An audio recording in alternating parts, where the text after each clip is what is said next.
Distinguished colleagues, the last nominee on the list today is a distinguished son of the Niger Delta and a senior advocate of Nigeria,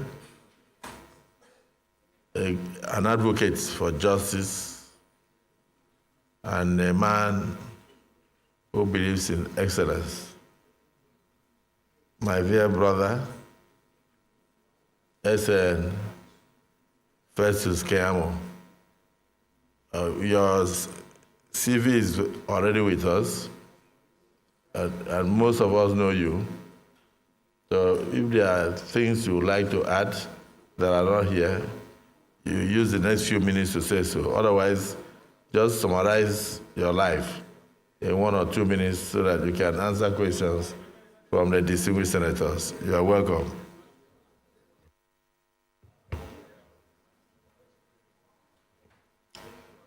Thank you, sir. The President of the Senate, here seated as chair of the Committee of the whole Senate, His Excellency, Distinguished Senator Godswill Obot Akpabio, Commander of the Order of the Niger, and once my boss, always my boss at the Ministry of the Niger Delta Affairs. So, sir,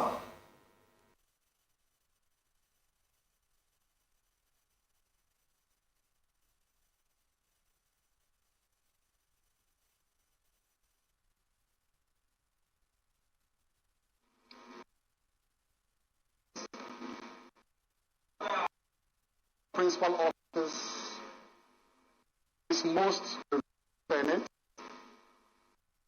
and in particular, I pay special recognition to my distinguished Senator, distinguished Joel Onowapo Thomas, and distinguished Senator Ned Nwoko, who are very, very personal friends to me for so many years, sir. My name is Festus Adeniyi Keyamo. Paternally, I'm from Delta State, government area of Delta. And maternally, I'm from Ogun State. In particular, and I'm also a constituent of Senator Olamilekon, who is popularly known as Yayi, is my senator from Ogun West.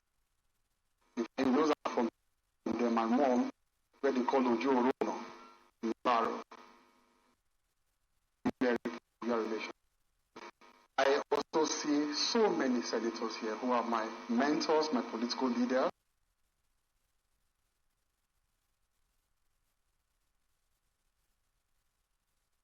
I'm from the royal home there, my mom, where they call Ojo Rono in Ilaro.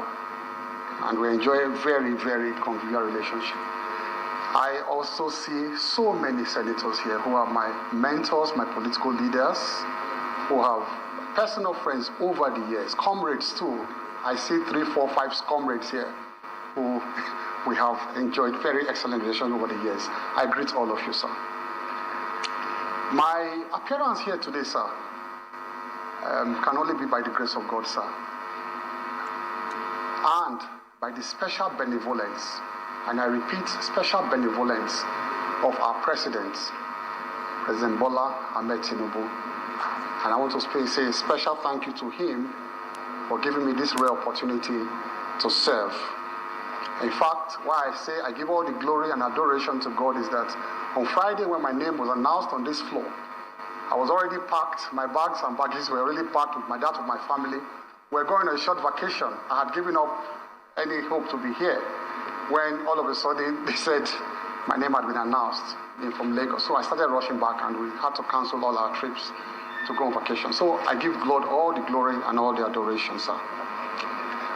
Briefly, sir, I am a member of the Inner Basa. I'm a senior advocate of Nigeria. I've practiced law for about 30 years, sir. And I'm also a fellow of the Chartered Institute of Arbitration in the United Kingdom. And so I also practice international arbitration, sir. I was called to the Nigerian bar about 30 years ago, sir. And over this period, sir, I have used the instrumentality of the law in many situations to advance the cause of democracy, sir, and the respect for the rule of law. That has been the story of my life. In fact, coincidentally, sir, when our present president was in exile, fighting for the return of democracy in Nigeria, President Bola Ahmed Tinubu, we were the young lawyers in Nigeria here who were empaneled by my late boss then, the late Chief Ganifayemi, who were coordinating the release of NADECO leaders who were detained across the country at that time. Many of them. So that was the role we were playing while our president was abroad at that time on the platform of NADECO, also fighting for the return of democracy to Nigeria. So coincidentally, our paths crossed again when I joined the Action Congress of Nigeria in Delta State, just at the cusp of forming the All Progressives Congress at that time. And of course, we were the foundation members of the APC from the ACN in Delta State. Sir, my struggle and battle for the respect for the rule of law also led me at some point, sir, to fight for the rights of the Senate. And I'm sure you all know that, sir, that over the years I felt that because we had left military rule, that it was important for the military to subject itself to this democratic institution. This is a star democratic institution that we have. When the military take over power, they suspend their first port of call is in parliament, they suspend parliament.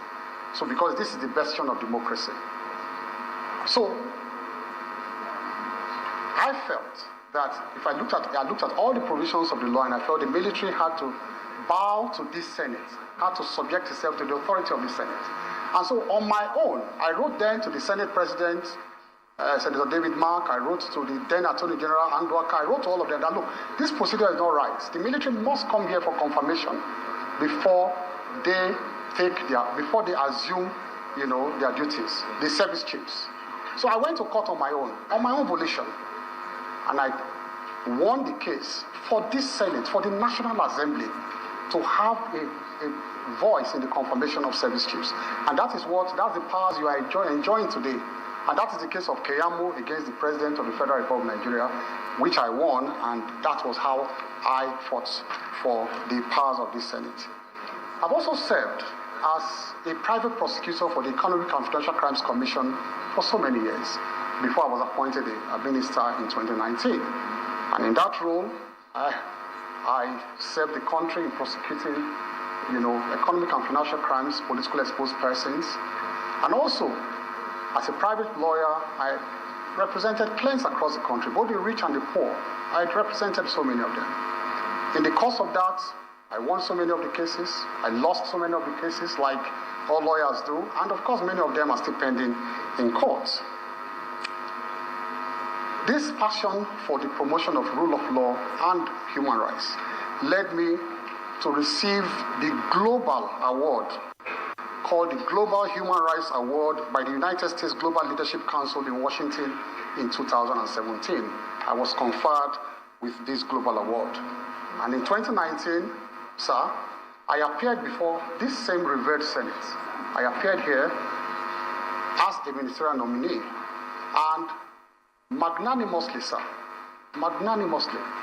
you confirmed my nomination at that time as a minister of the Federal Republic of Nigeria. I was first at the Ministry of Niger Delta Affairs, where I served with my boss here, Senator Gospel Fabio, and later I was also at the Ministry of Labor and Employment, where I was oversighted by one of the best senators I've ever met in my life, my friend, Senator Godiya Akwashike. Luckily, he's back here today, and he was my chairman of my committee at that time, and we enjoyed very excellent relationship. There were one or two initial disagreements with them, but later, Senator Akwashike and a number of the members became my very, very personal friends. In fact, we were we were so close that he joked at a point that he would like to oversight me anywhere I am again because of the closeness that we enjoy. And thank God he's here today, seated. One of my best allies, best senators I've worked with, Senator Godiya Akwashiki. So I respectfully present myself, sir, respectfully, for screening and magnanimous confirmation as a senator or as a minister of the Federal Republic of Nigeria.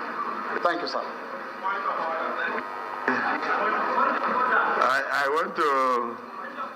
I want to recognize the use of the word magnanimous confirmation after the screening. So, distinguished senior advocate of Nigeria, your brief resume is known to all.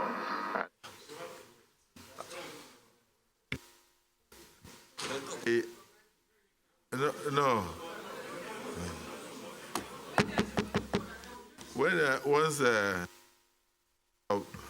Once a point of order is raised, the presiding officer must listen to the point of order. Order what?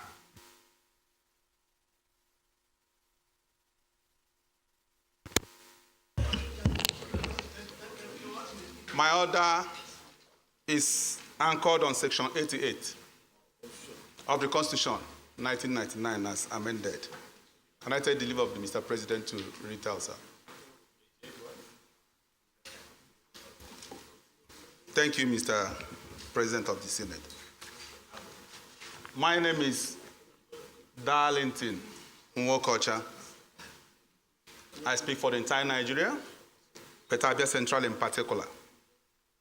Mr. President, I want to read Section 88, 1, A and B, but I will anchor my position on B. Let me start from 1.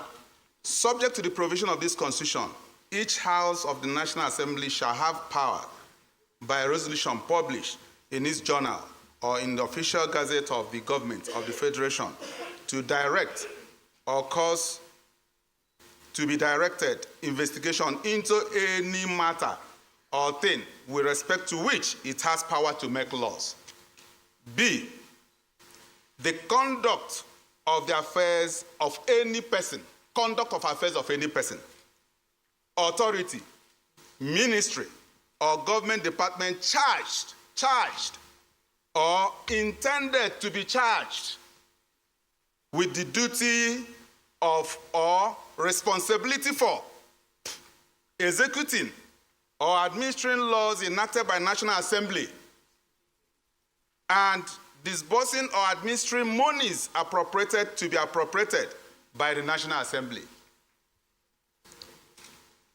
Mr. President of the Senate, I'm aware that this National Assembly and this arm, the Senate, has 3 major mandates. 1, lawmaking.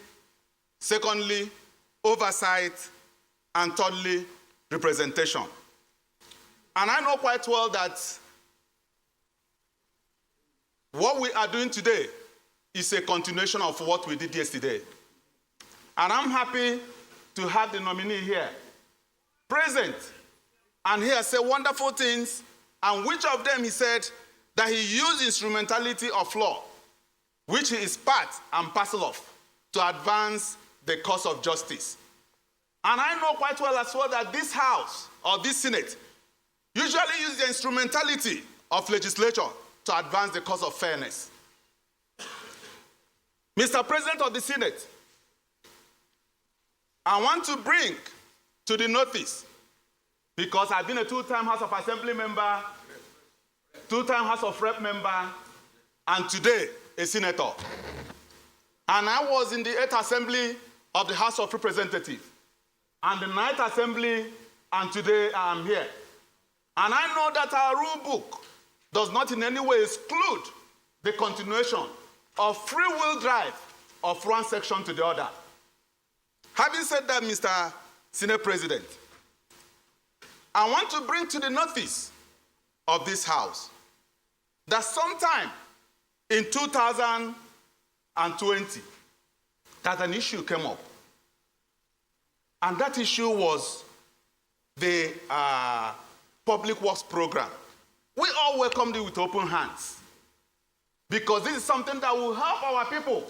Today we are talking about paying 8,000 to some people to make sure that it will alleviate poverty. Then it was the amount of 20,000 to 1,000 persons across the 774 local governments, which my local government is part of it. And I'm sure your local government is part of it.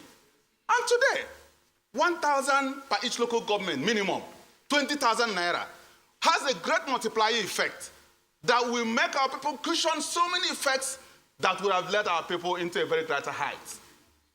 But what really happened? At a point, we wanted to carry out our responsibility because if some people can use the instrumentality of law, which they find themselves within their confines of their own authority, to advance for all their justices, why can't we use the instrumentality of the legislature to support our people and help the populace, which we represent? Then, at that point, we invited the nominee because this thing has been a subject of controversy and public debate, which I don't know. We wanted to know and give him fair hearing. Please tell us, because it's now within our own confines authority to know what happened to our constituents. Say, please come and tell us what really happened. What is the structure? What are the indices you are using to carry out these things? Because our people will hold us responsible and accountable. And when he was invited, what we are talking about is a 52 billion naira appropriation, and the right of appropriation resides on the legislature. That is our right. And I know quite well that the right of oversight resides on us because we have to hold you accountable for whatever thing we appropriate to you. It is our right. Yes. And when he was invited, he expressly told us, to the public, that we want to hijack his role. That we want to blackmail us, that we are corrupt, that we want to hijack his role. And I know that he midwifed the process. Nobody's against that. He midwifed the process, and this falls within his own area of operation as the junior minister for labor and employment. Highly welcomed. And not only that, he went as far as in the public line to say that when he was asked, which indices did you use to gain this? He said, in quote, they are not from the moon. That was too arrogant to answer Nigerians that way. Because we're talking about what we support and help our people. That is why we are here. Anything outside that, I'll walk away from this chamber. My interest, your interest, and the interest of everybody is our people. That is why we are here. Not whatever thing any person is saying. And today, we need to find out, Mr. Senate President. Nobody is stopping him from being cleared. No. And I'm happy the way the president has sent so many people, great people here. We have questioned them, passed through the screening, wonderful people, and we're ready. As much as they are ready to work with the system, we are ready to clear them. But not on the grounds of putting something under the table, not granting some people fair hearing, because I would like us to grant him fair hearing since he has been running away from it, for people, for Nigerians to know what really happened. Because I wouldn't like any person to be holding that, because this thing has been subject of debate here and there. What happened to the 52 billion? What happened to the... But he is here, and it's our responsibility to find out. So, Mr. President of the Senate, I'm of the opinion so strongly that he has to tell us what really happened, but not here. We have to keep it down a little bit. We're not saying that we're not going to clear him. This is a house that can reconvene at any point. You can even call for an emergency and we'll reconvene. Because we would not like to what happened at the last administration, where some people felt that the president was in charge and so many other things were happening out there. We won't take it this time around. We want a situation, we hold you responsible from the onset. Since Mr. President has started showing us the right hand, we must follow along that side to make sure that we work with him in that right hand as well. Therefore, Mr. President of the Senate, I'm of the opinion that we hold this down a little bit, and I move a motion that we suspend forthwith this nomination and wait until when this is cleared, so that he can freely work in our environment and tell Nigerians, I have perfectly done well because this record has been put straight. That is my submission, Mr. Senate President. I rest my case.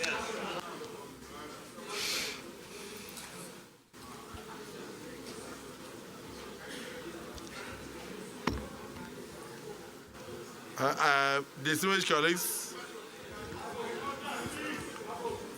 distinguished colleagues, distinguished colleagues, the point of order raised by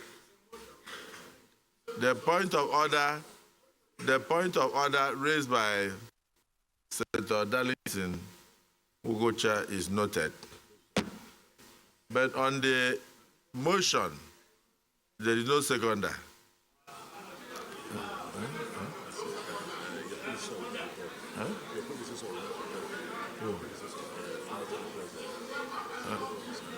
Okay, but let's find out first.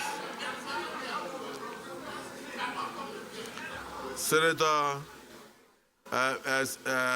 there's a motion on the ground. If you want, you can second it and amend it, whatever. So if there is no seconder,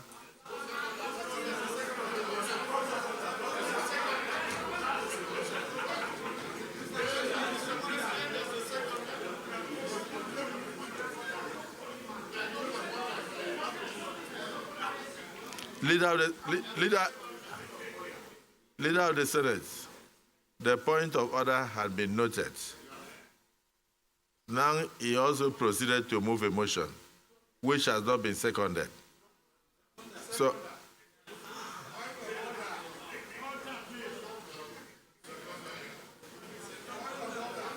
okay, Senator Abaribe, let me hear you. Thank you, Mr. President.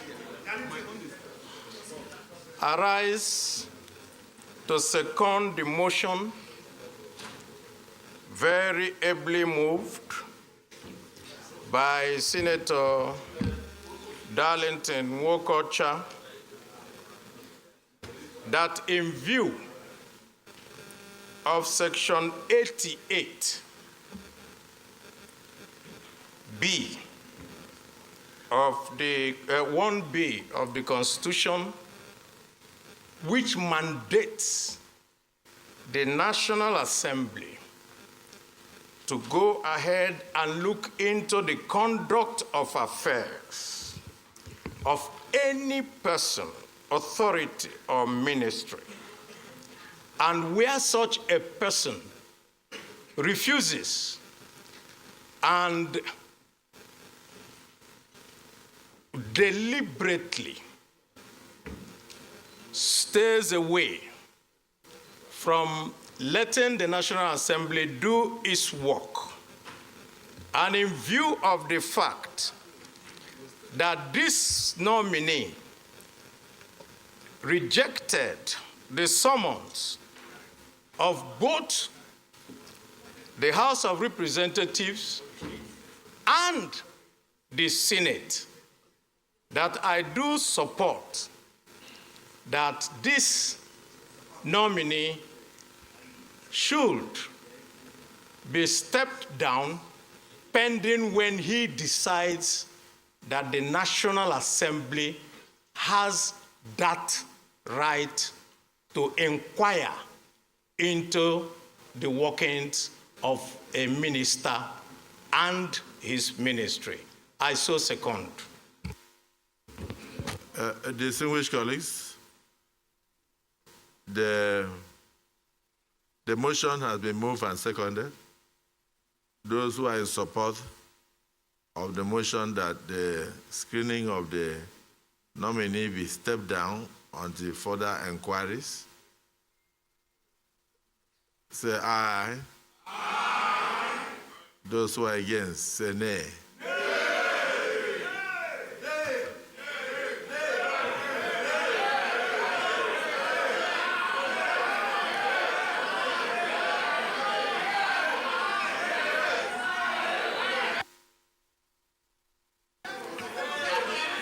Distinguished colleagues,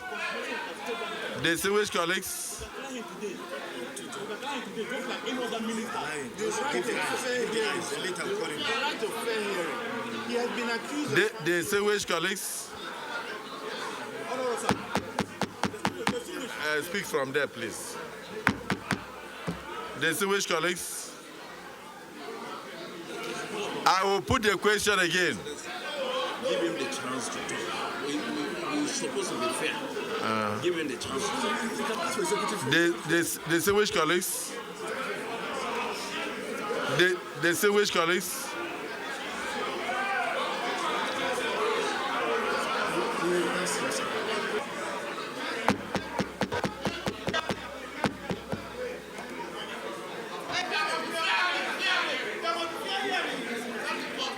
distinguished colleagues, I will put the question again.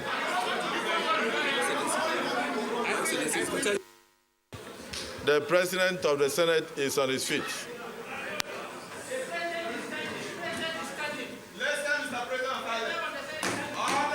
Refer to Order 62 of our rules, and I'll read for those who may not have gone through. Whenever the President of the Senate or the chairman rises during a debate, any senator then speaking or offering to speak shall immediately sit down, and the Senate or the committee shall be silent so that the President of the Senate or the chairman may be heard without any interruption.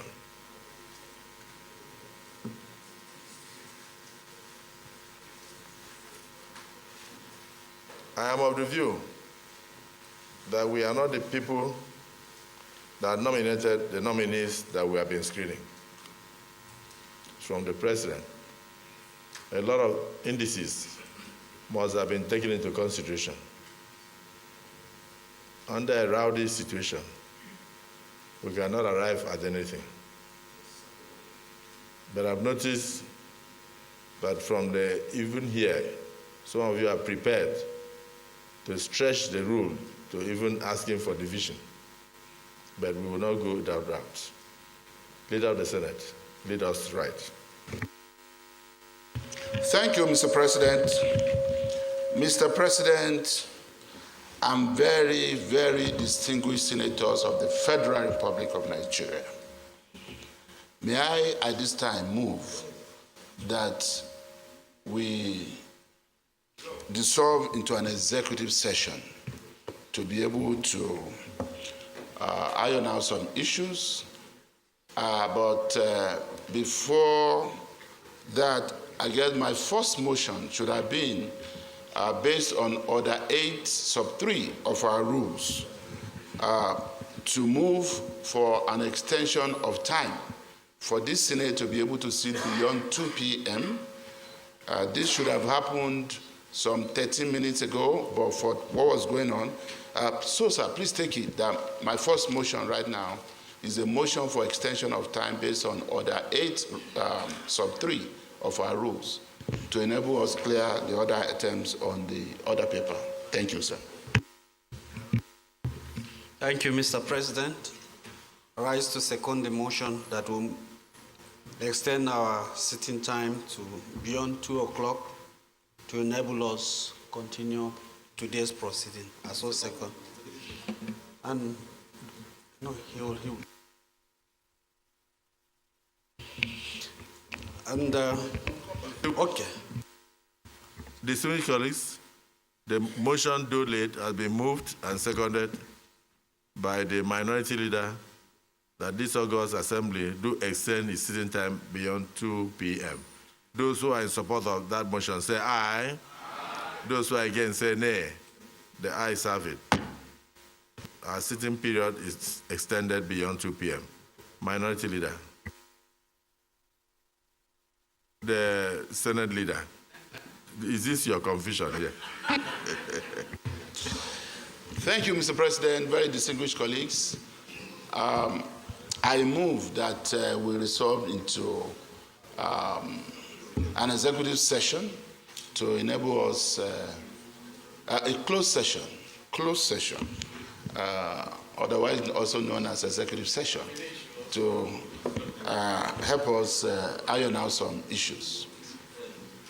Thank you.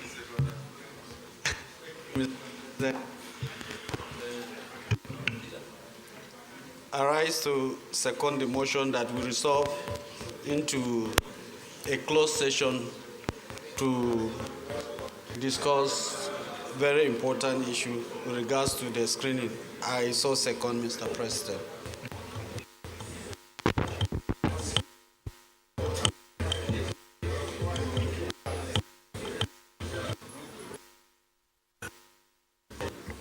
Distinguished colleagues, a motion has been moved and seconded that this Senate do resolve into a closed session to iron out some issues of national concern. Those who are in support of this closed session as moved say aye. Those who are against say nay. The ayes have it. The Senate will now revert to a closed session. The press will leave us, and the nominee will